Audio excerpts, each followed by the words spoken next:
m'appelle Jerry Lecomte, je suis étudiant à la Sorbonne Paris-Nord et mon objectif c'est les JO de Paris.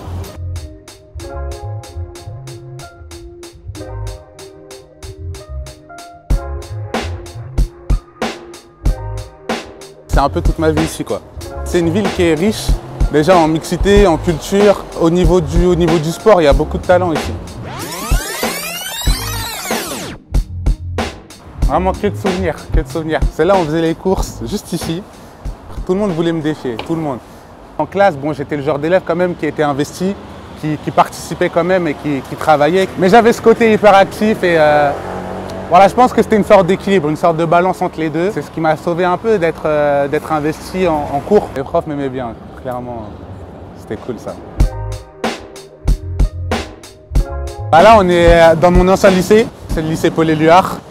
Honnêtement, c'était compliqué un peu la transition collège-lycée. Mes parents ils m'avaient mis la pression pour que je puisse travailler, etc. Ça s'est bien passé au final, j'ai validé ma seconde. Le sport dans tout ça, ça avait déjà pris une certaine ampleur. Là, je faisais déjà partie des meilleurs Français de ma catégorie. Clairement, là, je voulais devenir en fait sportif de haut niveau à temps plein. J'avais pas forcément de projet professionnel, pas forcément de projet scolaire. J'avais plus un projet sportif et pour moi, c'était uniquement ça et rien d'autre.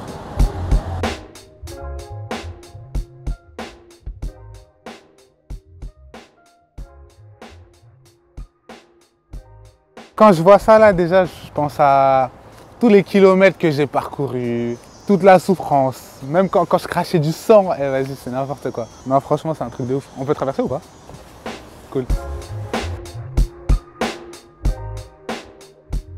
Ça m'a rendu plus fort en fait parce que déjà, ça m'a formé. Je suis briefé sur la vie, je sais qu'il y aura des coups durs, je sais qu'il y aura des mauvaises passes, etc. Mais c'est comme dans le sport. On se relève, on prend un coup, on se relève et on y va à la charge.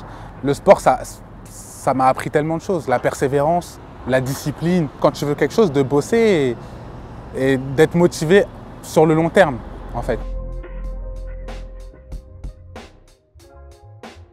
Les cours, c'est comme le sport, dans le sens où il y aura des moments où tu t'ennuies. Dans ces moments-là, il faut tout simplement être discipliné. Tu ne seras pas tout le temps motivé et la motivation, c'est passager, hein.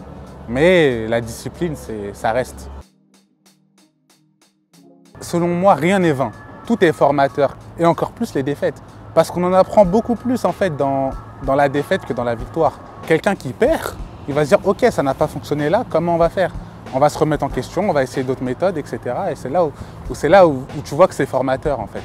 Je pense que la défaite est beaucoup plus riche d'enseignement. Ouais, allô? Ouais, t'es où là? Je dirais que c'est vraiment une source d'inspiration pour moi. Parce que c'est un guerrier, il est passé par tellement d'étapes dans sa vie, au quotidien, pas que dans le sport. Et aujourd'hui, il est toujours là, battant. Pareil, hein, même moi, c'est une source d'inspiration. Quand je la vois faire tout ce qu'elle fait, je me dis que je ne peux pas en faire moins que ça. Et voilà, honnêtement, elle m'inspire.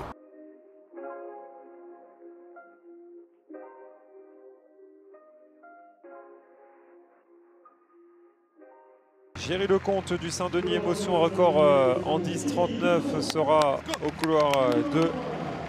S'il sort bien, lui aussi, ça peut être une sacrée belle surprise.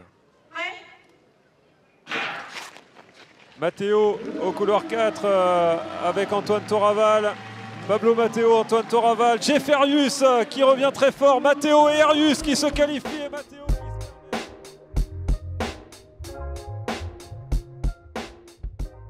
Donc pas de qualif pour les Jeux malheureusement. Voilà, assez frustré, pas dégoûté mais très frustré. Je ressens quand même pas mal de fierté de m'être présenté là-bas. Avec ma blessure, il y a 3 semaines encore, j'étais pas sûr de courir.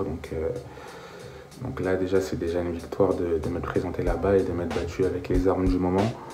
Mais j'ai aucun regret, j'ai tout donné et je suis fier d'avoir tout donné pour cette qualif.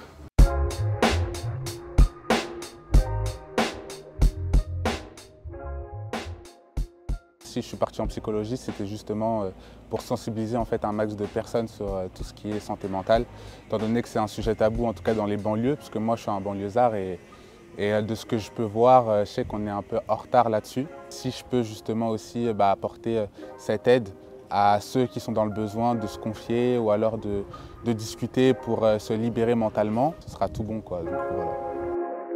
Dans 5 ans, avec mon master en psychologie, hein.